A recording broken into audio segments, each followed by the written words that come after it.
कार्यक्रम की अध्यक्षता कर रहे हैं माननीय एमएलसी डॉक्टर खालिद अनवर साहब। कार्यक्रम का संचालन कर रहे हैं सम्मानित प्रखंड अध्यक्ष जदयू ढाका निहाल अख्तर साहब। आज के कार्यक्रम के मुख्य अतिथि जो 2.5 करोड़ रुपए के सड़क का शिलान्यास करने हैं, बिहार के गरीबों की आवाज माननीय नीतीश कुमार जी के सपनों को और माननीय मुख्यमंत्री जी का आशीर्वाद से हम लोग यहाँ उसको फतह करने का काम करेंगे। और मैं बता देना चाहता हूँ आप तमाम लोगों को कि ये नहीं समझिए कि आपके दल का यहाँ विधायक नहीं है। मैं आप तमाम लोगों को आश्वस्त करना चाहता हूँ कि आपके बीच के रहने वाला नीतीश कुमार का एक कार्यकर्ता राम पुकार सिन्हा जैसे लोग आदरणीय खालिद अनवर और मंजू देवी किसी के साथ, संजय पटेल जी निहाल अख्तर जी के साथ हम लोग ढाका विधानसभा क्षेत्र के घोड़ा दौड़ ढाका प्रखंड में किसी भी जनता के साथ कहीं कोई समस्या होगा उसकी समस्याओं के समाधान के लिए सदैव तत्पर आने का काम करेंगे। साथियों आप लोगों को विश्वास दिलाना चाहते हैं, आपको यही कहना है, हमको सुनना है माननीय मंत्री जी का। आप तमाम लोगों से मेरा अपील है कि बिहार का विकास पुरुष मुख्यमंत्री आदरणीय नीतीश कुमार जी, राष्ट्रीय अध्यक्ष आदरणीय ललन सिंह जी, संसदीय बोर्ड के राष्ट्रीय अध्यक्ष आदरणीय उपेंद्र कुशवाहा जी और बिहार के सम्मानित प्रदेश अध्यक्ष आदरणीय उमेश सिंह कुशवाहा जी के सपनों को साकार करना है। तो यही गंगा और जमुना की तहलीफ पर जनता दल यूनाइटेड के कार्यकर्ता ढाका और घोड़ासौन प्रखंड समेत पूरे चंपारण से जो भी माननीय मुख्यमंत्री जी का आह्वान होगा उसको अक्षरशः पूरा करने का हम लोग काम करेंगे। इन्हीं शब्दों के साथ आप लोगों को कहना चाहता हूँ, इरा को हौसला वो मंजर भी आएगा। खासकर आप तमाम लोगों के लिए, मैं पत्रकार भाइयों के लिए चलकर समंदर भी आएगा। अभी थक कर न बैठे मंजिल के मुसाफिर, आपको ढाका में मंजिल भी मिलेगी और जीने का मजा भी आएगा, जीने का मजा भी आएगा। इन्हीं शब्दों के साथ 2024 में बिहार का बेटा, बिहार के गरीबों की आवाज माननीय मुख्यमंत्री नीतीश कुमार जी को देश के प्रधानमंत्री के गद्दी पर बैठाना है और उसी का आगाज चंपारण की ढाका की धरती से हम लोग कर रहे हैं। आप लोग जोरदार ताली से स्वागत कीजिए माननीय मुख्यमंत्री प्रधानमंत्री बने, जोरदार ताली से मुख्यमंत्री जी को प्रधानमंत्री बनाने का संकल्प ले। अंत में आप तमाम लोगों को मैं पुनः सभी जगह से आए घोड़ासौन ढाका से सभी लोगों को क्रांतिकारी और अभिनंदन करते अपनी वाणी को विराम देता हूँ। जय हिंद, जय भारत। तो ताली बजाना पड़ेगा। वक्त आने दे बता देंगे तुझे है आसमां, हम अभी से क्या बताएं क्या हमारे दिल में। बताइए ताली। बीमारी में खर्चा हो गया और उसका घर अधूरा रह गया तो उसको घर बनाने के लिए 50,000 रुपया राज्य के खजाने से देते हैं। ये भी बिहार से बाहर दूसरे किसी राज्य में नहीं। तो हमारे गरीबों के बारे में कितनी अच्छी सोच है। पता लगा लीजिए पूरे देश के किसी राज्यों में ये सब योजना चलती है कि नहीं चलती है। और तब एक खत जरूर लिखिएगा, पता लग जाएगा कि अमुक राज्य में ये चलता है, तो ये खत जरूर लिख दीजिएगा। और अगर आपका खत नहीं मिला तो हम मालूम हो जाएगा हमको कि देश के किसी राज्य में नहीं चलता। तो ये काम हम लोग बिहार में करते हैं और गरीबों के लिए बहुत सारी योजना है। और हम लोग कोई वोट के लिए सिर्फ काम नहीं करते, हम लोग काम करते हैं। हमारे मुख्यमंत्री जी कहते हैं, बिहार के मुख्यमंत्री जी, कि हमारी जो सोच है, हमारा जो काम है, हमारा जो कमिटमेंट है उसको हम पूरा करते हैं। यानी जो वादा करते हैं उसको एक एक करके हम लागू करने का काम बिहार में करते हैं। तो ये काम हम लोग करते हैं। अभी तो लंबा ज्यादा नहीं करेंगे क्योंकि आप लोगों को घर भी लौटना है। 2-3 बात कह के मैं अपनी बात को समाप्त करूंगा। लेकिन इतना काम हम लोग करते हैं, अगर किसी के घर में जाके अभी हम लोग पूछे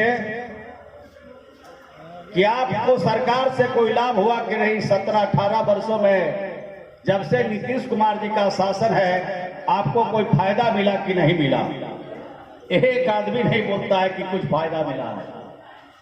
उसको ऐसा लगता होगा कि अगर बोलेंगे कि फायदा हो रहा है तो हो सकता है आगे और जो कुछ मिलने वाला है वो बंद हो जाएगा। उनके मन में ये शंका पैदा होता होगा, डर लगता होगा। लेकिन उसी घर में अगर बच्चे पढ़ते स्कूलों में, सरकारी स्कूल में अगर है कि हमको पोशाक का पैसा भी मिलता है, छात्रवृत्ति भी मिलती है, साइकिल का भी पैसा मिलता है और मुख्यमंत्री प्रोत्साहन योजना का भी पैसा मिलता है। तो बच्चे अगर बोलते हैं सही बात, तो उनके अभिभावक को क्या बोलना चाहिए?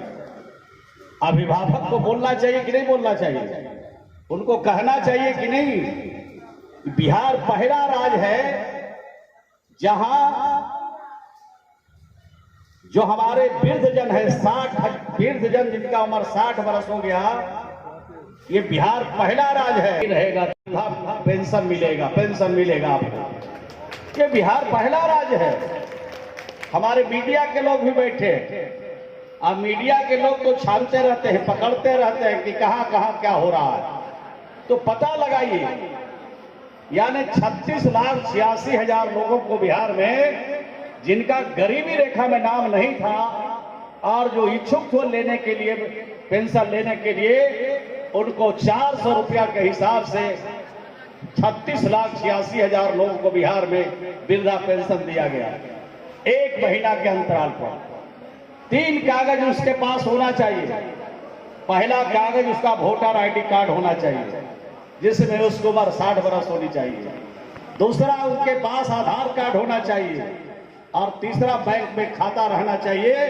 आज आरटीपीएस पर जमा कीजिए और 1 महीना छोड़ के दूसरे महीने से आपको 400 रुपया चालू हो जाएगा। ये बात आपको मैं बताना चाहता हूँ। ये बिहार से बाहर किसी दूसरे राज्य में नहीं है। तो हम तो जो काम करते हैं गरीबों के लिए, कोई धर्म का बंधन नहीं है, कोई मजहब का बंधन नहीं है। जो लेना चाहे वो ले सकता है, इस योजना का लाभ ले सकता है। इस प्रकार से हम लोगों ने काम किया। कितना साल में 2 करोड़ नौजवानों को हम देश में नौकरी देंगे। तभी तो 8 साल हो गया, तो 8 दूनी 16 करोड़ देश में नौजवानों को नौकरी मिलना चाहिए था। 16 करोड़ नौजवानों को नौकरी नहीं तो रोजगार ही देना चाहिए था। तो रोजगार कहां मिलेगा? रोजगार भी देने वाले नहीं है, नौकरी भी देने वाले नहीं। अब महंगाई का क्या हाल है? महंगाई इस कदर बढ़ गया कि महंगाई जितना 70 साल में नहीं बढ़ा था, यानी जितना 65 साल में महंगाई देश में नहीं बढ़ा, उतना 8 वर्षों में देश में महंगाई बढ़ गई। तो महंगाई का भी मार है। काम मंत्री जी बोलते रहते हैं कि काम की कोई दिक्कत नहीं है, पैसा की कोई दिक्कत नहीं है, और अभी तक बकाया है। जो हमारा मनरेगा में हमारे जो मुखिया जी काम करते हैं, जिला परिषद पंचायत समिति के सदस्य काम करते हैं, यानी 1000 करोड़ रुपया अभी मनरेगा में बकाया है मटेरियल का। और कुछ दिन के बाद तो मजदूरों को मजदूरी भी नहीं मिलेगा। हम लोग 15 करोड़ मानव दिवस बिहार में सृजन कर दिया और हमने 12 करोड़ और सृजन करने का प्रस्ताव भारत सरकार में भेजा, तो भारत सरकार ने 12 करोड़ को काट के 2.5 करोड़ कर दिया। तो आप बैठे हैं, वो गरीबों की चिंता करते हैं या बड़ों लोगों को चिंता करते हैं? जो दिल्ली में बैठे हैं वो बड़े लोगों की चिंता करते हैं कि गरीबों की चिंता करते हैं? जिन बातों को हमने यहाँ पर उठाया है उसको समझने की जरूरत है, सोचने की जरूरत है। वोट तो आता रहेगा वाले लोग हैं, हम लोग तो भीमराव अम्बेडकर को मानने वाले लोग हैं, हम लोग तो लोक नायक जयप्रकाश को मानने वाले हैं, जन नायक कर्पूरी ठाकुर और डॉक्टर राम मनोहर लोहिया को मानने वाले हैं। हम लोग नफरत में विश्वास नहीं करते, हम लोग आपस में प्रेम में विश्वास करते हैं, आपस में एकता में विश्वास करते हैं। और सरदार पटेल ने इसी आरएसएस पर बैन किया था, और बैन किया था 4 फरवरी 1998 को आरएसएस को बैन किया था सरदार वल्लभ भाई पटेल को, और 4 फरवरी 1948 को बैन किया था। आखिर क्यों किया था? सरदार पटेल देश की एकता अखंडता के नायक थे, देश को एक सूत्र में बांधना चाहते थे, और उनको मालूम हो गया था कि अगर ये जो महात्मा गांधी हमारे हैं, महात्मा गांधी को किसी के इशारे पर अगर हत्या हुई, महात्मा गांधी की अगर हत्या हुई है तो प्रत्यक्ष अप्रत्यक्ष रूप से इसमें आरएसएस का हाथ है, इससे इनकार नहीं किया जा सकता है। इसीलिए सरदार पटेल ने इसको बैन करने का काम किया था। तो इस तरह का नफरत फैलाने वाले लोगों को हिंदुस्तान में जगह नहीं है। ये महात्मा गांधी का देश है, ये सरदार पटेल का देश है, ये जो है ये नफरत फैलाने वाले का देश नहीं है। अम्बेडकर के संविधान से ये देश चलता है। जिनको संविधान में विश्वास है, भरोसा है, वो हम सब लोग एक साथ मिलकर के हम इनका मुकाबला करेंगे।